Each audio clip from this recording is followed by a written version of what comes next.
Pasi një paraqitje shumë të mirë gjatë kampionatit, Vllaznia në basketbol për femra kategoria U18 është kualifikuar në play-off, ndeshjet e së cilës po zhvillon në Pallatin e Sportit Qazim Dervishi. Në takimin gjysmëfinal, skuadra shkodrane drejtuar nga Ingrid Dashja dhe kolegu Raimond Rasha u ndesh me ekipin përmetar të Rosës, një ndeshje që nuk nisi mirë pasi skuadra përmetare fiton periudhën e parë 6-8. Në 10 minutën e dytë Vllaznia përmirëson gjithçka në fushë, duke fituar 17-7 dhe duke mbyllur pjesën e parë me avantazhin 23-15. Edhe në periudhën e tretë, vendaset luajnë mirë dhe fitojnë 13-11, duke arritur avantazhin në shifrat 36-26. Komanda e basketbollistëve shkodrane, të dirigjuara nga kapitenja Medina Hykaj dhe organizatorja Isra Dibra, vijona në periudhën e 4 duke thelluar avantazhin deri në 20 pikë, por në 5 minutën e fundit vajzat përmetare ngushtojnë diferencën deri në 4 pikë. Por këtë ngër që jep zgjidhje koshi kapitenes Hykaj dhe Isra Dibrës, që me 2-3 pikë sharrallazir i kthejnë besimin dhe qetësinë në kampin kuqe blu. Në 2 minutat e fundit është Vllaznia që administron më së miri ndeshjen, duke bërë që rezultati përfundimtar të vuloset 52-45. Në këtë mënyrë vajzat kuqeblu janë finalistët e parë të play-off të kampionatit kombëtar U18 për femra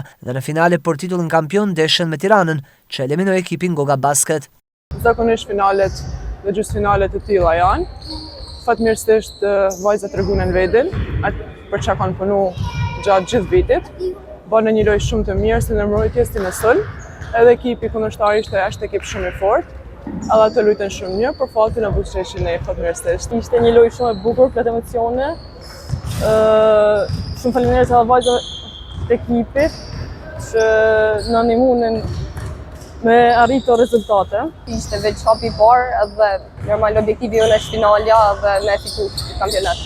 Duke qenë sa unë Medina kryjmë këtë vit edhe është me mjull normalisht me fitore. Nivel shumë të mirë, mbrojtja dhe gjitha, por shpresojmë që finalit bëjmë më mirë, japim maksimumin tonë.